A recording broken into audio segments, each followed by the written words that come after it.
Hello दोस्तों, fitter first year trade theory के निमी question bank के मॉड्यूल 5 ड्रिलिंग के हम क्वेश्चंस को कर रहे हैं। इस प्लेलिस्ट में मैं परीक्षाओं में पूछे जाने वाले प्रश्नों के एक्सप्लेनेशंस आपको दे रहा हूं, समझा रहा हूं। अब तक हम 30 क्वेश्चंस कर चुके हैं। आज की वीडियो में हम उससे आगे क्वेश्चन को सॉल्व करके देखेंगे। आज की वीडियो का पहला प्रश्न 31। Why agricultural equipment is made up of wrought iron? क्यों कृषि उपकरण रॉट आयरन से बनाते हैं? ये इसलिए बनते हैं क्योंकि ये कोरोजन रेजिस्टेंट होते हैं। रॉट आयरन कोरोजन रेजिस्टेंट मतलब उसमें संक्षारण, मतलब उसमें पिटिंग नहीं होती। वो मैं रस्ट की बात नहीं कर रहा हूँ, जंग की बात नहीं कर रहा हूँ, गड्ढे गड्ढे हो जाते हैं, उसको कहते हैं कोरोजन, घिसना। आपको मालूम है कि रॉट आयरन हमारा लोहे की सबसे शुद्ध फॉर्म है। 99.9% उसमें लोहा ही लोहा है, कार्बन नहीं है। तो जब कार्बन नहीं है, कार्बन क्योंकि सॉफ्ट मटेरियल होता है, अगर वो ग्रेफाइट फॉर्म में उपलब्ध हो, जैसे कि कास्ट आयरन में, कास्ट आयरन बड़ा सॉफ्ट होता है। रॉट आयरन में कार्बन की परसेंटेज बहुत कम होने के कारण उसमें कोरोजन कम होता है। इसलिए हम एग्रीकल्चरल इक्विपमेंट को रॉट आयरन से बनाना चाहते हैं। एक और भी वजह है जो ऑप्शन ए लिख रखा है, लो कॉस्ट। ये बात सही है, हम एग्रीकल्चरल इक्विपमेंट को लो कॉस्ट की वजह से भी बनाते हैं। एक तो कोरोजन रेजिस्टेंट है ही वो, लेकिन कोरोजन रेजिस्टेंट बनाना है आपको तो आप क्रोमियम की एडिंग कर दो। क्रोमियम तो और भी ज़्यादा उसको कोरोजन रेजिस्टेंट बना देगा, पर वो महंगा हो जाएगा। और मेरे किसान भाई इतनी महंगी चीज़ क्यों खरीदेंगे? कैसे खरीद पाएंगे? वो सस्ता भी रखना है और कोरोजन रेजिस्टेंट भी बनाना है, तब हम उसको रॉट आयरन का बनाते हैं। तो इसका सही उत्तर वैसे डी है, पर मैं पहला जो ऑप्शन है लो कॉस्ट, उसको मना नहीं कर रहा हूँ। ये भी इसका आंसर गलत नहीं है, पर उससे भी बेहतर आंसर ये है क्योंकि वो कोरोजन रेजिस्टेंट होते हैं रॉट आयरन, इसलिए उससे एग्रीकल्चरल इक्विपमेंट बना देते हैं। ये अलग बात है कि रॉट आयरन एलॉय स्टील से सस्ता होता है, तो हमें एक और फ़ायदा मिल जाता है। लो कॉस्ट यहाँ पर ऑप्शन होना नहीं चाहिए था, क्योंकि दोनों ही आंसर सही हैं। फिर भी ज़्यादा अच्छा आंसर इसका डी है, क्योंकि वो वही पूछना चाह रहे हैं ना, वो टेक्निकल बात पूछना चाह रहे हैं, पैसों की बात नहीं पूछना चाह रहे। हम फाइनेंस से MBA नहीं कर रहे हैं। 32 what is the name of the part marked X in the blast furnace? Blast furnace में एक्स से चिन्हित मार्क क्या है, भाग क्या है? अरे ये बहुत छोटी फिगर है, पर मैं समझ गया। ये आपके सामने जो एक फिगर है वो ब्लास्ट फर्नेस की है। ब्लास्ट फर्नेस में जहाँ पर इन्होंने एक्स लिखा हुआ है, ये पहला ही आपका आंसर सही है। ये ट्वेयर्स है, और यहाँ से गर्म हवा, यहाँ से हॉट एयर ब्लास्ट हम ब्लास्ट फर्नेस में भेजते हैं, ताकि अंदर जो ज्वाला जल रही है या कोयला जल रहा है उसको ऑक्सीजन मिलती रहे। वो इसके द्वारा दिया जाता है, इनको कहते हैं ट्वेयर्स। तो ऑप्शन ए ही सही है। मोल्टन स्लैग, मोल्टन स्लैग तो स्लैग होता है जब पिघली हुई अवस्था में ऊपर ऊपर तैरता है, वो यहाँ कहीं होगा, क्योंकि चित्र बहुत छोटा है तो मैं आपको एग्जैक्ट नहीं बता सकता।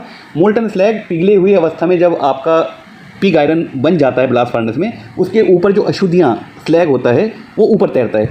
मोल्टन आयरन उसके नीचे होगा, वो इस जगह कहीं होगा। और टैपिंग होल जहाँ से ये पिघली हुई अवस्था में हम आयरन को, पिग आयरन को बाहर निकालेंगे सांचे में ढालने के लिए, उसको हम टैपिंग होल्स कहते हैं। वो भी यहीं कहीं होगा। हमें जहाँ पर दिखाया हुआ है एक्स, वो है ट्वेयर्स, वहाँ से हॉट एयर अंदर ब्लास्ट फर्नेस में भेज दी जाती है। Next question 33 what is the range of carbon content in cast iron alloy? Cast iron alloy नहीं होता। पहली बात तो ये सवाल में ही गलती कर दी है। कास्ट आयरन फेरस मेटल होता है, एलॉय वो होता है जिसमें मिश्रण हम करते हैं। कास्ट आयरन में कार्बन का मिश्रण तो है, लेकिन वो प्राकृतिक तौर पर है, हमने उसमें मिश्रण नहीं किया, तो इसको एलॉय नहीं कह सकते। सभी बच्चे बहुत ध्यान से सुने, कास्ट आयरन को कभी एलॉय मत कहना। कास्ट आयरन फेरस मेटल की श्रेणी में आता है, ये मेटल है, ठीक है। तो चलिए इसको नज़रअंदाज कर दो। कच्चा लोहे में कार्बन की मात्रा पूछ रहे हैं, वो सामग्री नहीं, मात्रा पूछ रहे हैं। कास्ट आयरन में कार्बन की मात्रा होती है 2 से 4%। अलग अलग कास्ट आयरन होते हैं, किसी में 3 से 4% होती है, किसी में 2 से 3% होती है। टोटल अगर श्रेणी में कास्ट आयरन में आप देखो तो 2 से 4% कार्बन कंटेंट होते हैं। जब क्यूपोला फर्नेस से बाहर निकलता है कास्ट आयरन हम बनाते हैं, उसको ग्रे कास्ट आयरन कहते हैं, उसमें 2 से 4% आपको कार्बन की प्रतिशत मिल जाती है। और ज़्यादातर ये कार्बन प्रतिशत आपको ग्रेफाइट फॉर्म में मिलेगी, सीमेंटाइट फॉर्म में नहीं मिलेगी। ग्रेफाइट फॉर्म में होने के कारण कास्ट आयरन एक सॉफ्ट धातु है जिसको मशीन करना कंपैरेटिवली बहुत आसान होता है। तो इसका उत्तर है 2 से 4%। 5 से 9, 6 से 9, 10 से 12 बिल्कुल गलत आंसर है। 2 से 4% कास्ट आयरन में कार्बन मिलेगा। अगर कार्बन की प्रतिशत 9% से तक पहुंच जाए, ऐसा कोई धातु हमारे किसी इंजीनियरिंग के काम का नहीं होता है। तो इसका एक ही आंसर सही है, 2 से 4%। Question number 34 what is the name of the part marked X in vernier micrometer. आपके सामने एक वर्नियर माइक्रोमीटर का चित्र है। आपने आमतौर पर ये ITA में नहीं देखा होगा, आपने सिंपल माइक्रोमीटर देखे होंगे। सिंपल माइक्रोमीटर आपको दशमलव के 2 डिजिट तक शुद्धता से माप दे पाते हैं, पर यह है वर्नियर माइक्रोमीटर, ये दशमलव के 3 प्लेस तक आपको सही माप देता है। इसमें हमें एक्स जो चिन्हित किया गया पार्ट है उसको बताना है। जिस पर सर्कुलर आपका स्केल बना होता है उसको हम कहते हैं थिम्बल। क्या कहते हैं भाई? थिम्बल। ऑप्शन सी सही है, थिम्बल सही है। एनविल तो इस चित्र में दिखाई नहीं दे रहा। एनविल उस पार्ट को कहते हैं माइक्रोमीटर में जिस पर हम जॉब को रखकर और दूसरी तरफ से माइक्रोमीटर का जो स्पिंडल होता है वो दूसरी तरफ से आगे टच करता है। तो आपको इस चित्र में एनविल तो दिखाई नहीं दे रहा, पर वो आंसर एनविल नहीं है। जो एक्स आपको ये दिखा रखा है ये है थिम्बल। बैरल इसको कहते हैं, बैरल या स्लीव इसको कहते हैं। और रैचेट स्टॉप भी आपको इस चित्र में दिखाई नहीं दे रहा, वो थिम्बल के बाद में होता है एक सिलेंड्रिकल पोर्शन जिसको हम मेजरमेंट जब करीब पहुंच जाते हैं तब हम माइक्रोमीटर को उससे ऑपरेट करते हैं, रैचेट स्टॉप से। वो भी आपको चित्र में दिखाई नहीं दे रहा। आप ये सब नाम जानते होंगे, आपने वो प्रैक्टिकल करे होंगे, बहुत आम नाम है ये। इस प्रश्न का सही उत्तर है जो चित्र में दिखाया गया एक्स पार्ट है उसको हम थिम्बल कहेंगे। नेक्स्ट क्वेश्चन है what is the method of removing a broken stud. टूटे हुए स्टड को निकालने का तरीका क्या है। ये चित्र आपको पिछली वीडियो में भी मैंने दिखाया था। जब स्टड सतह के बहुत करीब टूट जाए तो सबसे आसान तरीका होता है प्रिक पंच मेथड। 4 होल कर दो, एक होल में फंसाओ, ऊपर से हैमर मारो, फिर पिछले होल में फंसाओ, हैमर मारो, तो ये घूमने लगता है और घूम के ये बाहर निकल जाता है जो साइड में आपको दिखा रखा है। इसको ईज आउट मेथड नहीं कहते, प्रिक पंच मेथड कहते हैं। बी ऑप्शन सही है। मेकिंग ड्रिल होल मेथड इसको नहीं कहते। ड्रिल होल मेथड में इस पूरी जो फंसा हुआ स्टड है इसके ही आकार का एक ड्रिल मारकर और उसको चूरा बना के निकाला जाता है। फिर ये विधि नहीं दिखाई दे रही है इसमें।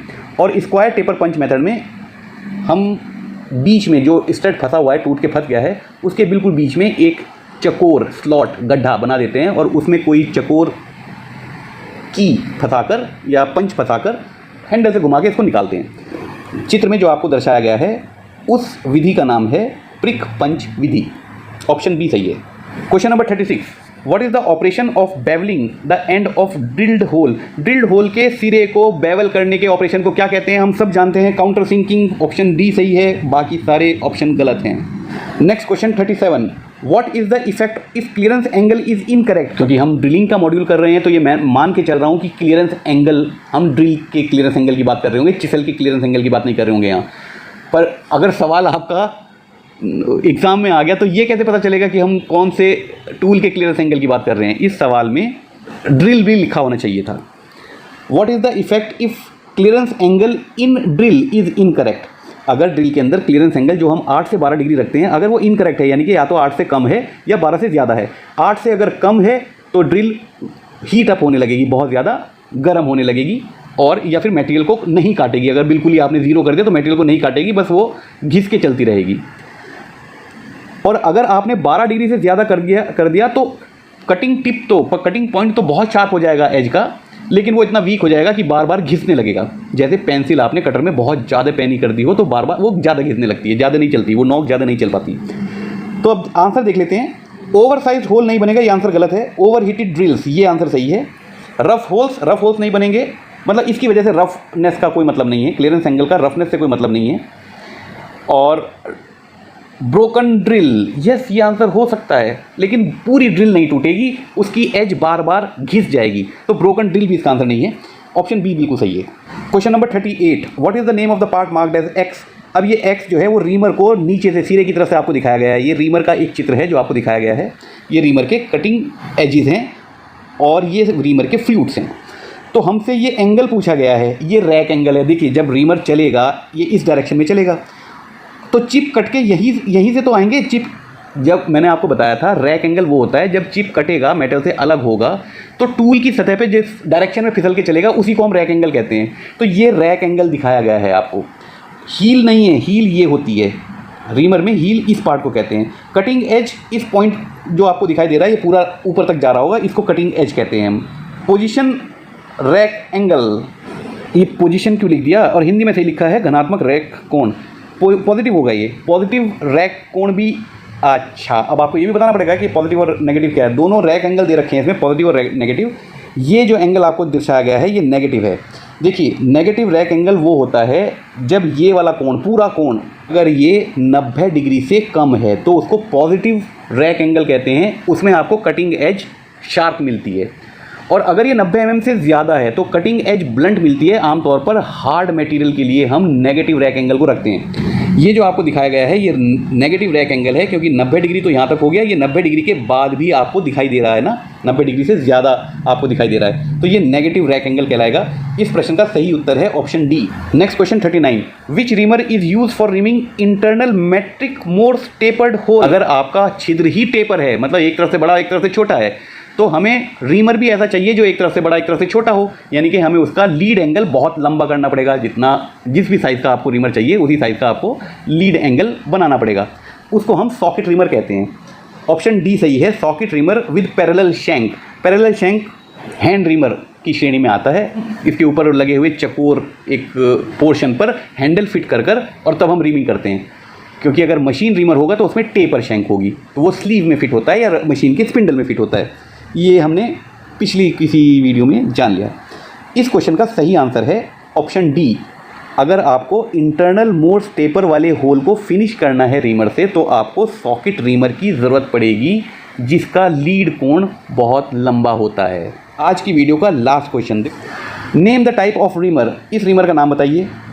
अब क्योंकि इसमें पैरेलल शैंक है और ऊपर एक चकोर पोर्शन है जिस पर हैंडल फिट किया जा सके, तो ये आप मान के चलें कि ये हैंड रीमर है। मशीन रीमर तब होता जब ये शैंक इसकी टेपर होती, ताकि स्पिंडल मशीन के स्पिंडल में फिट हो सके या स्पिंडल में स्लीव फिट करके इसको फिट कर सके। बाकी ऑप्शन भी देख लें। हेलिकल रीमर तो ये है कि जो कटिंग एज हैं वो हेलिकल शेप में मुड़ी हुई हैं, पर ये हैंड रीमर है क्योंकि इसका पैरेलल शैंक है और ऊपर चकोर एक इसका हेड दे रखा है जिस पे हैंडल फिट होगा, वो हैंड रीमर में होता है। मशीन रीमर ये नहीं है, वरना इसका शैंक पैरेलल ना होता।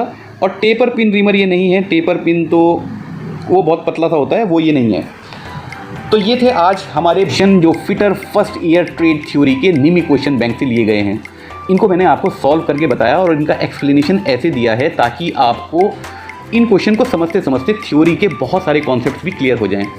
इस वीडियो से संबंधित, मेरे एक्सप्लेनेशन से संबंधित आपका कोई संदेह हो, कोई सवाल हो, कोई सुझाव हो, तो कृपया मुझे कमेंट्स में लिखें। अगले वीडियो में अगले 20 क्वेश्चन लेकर आऊँगा। अगले वीडियो की प्रतीक्षा करें। अगर आप इस चैनल पर नए हैं तो कृपया चैनल को सब्सक्राइब कर लें। Thank you very much for watching this video. Good bye, stay safe, stay healthy.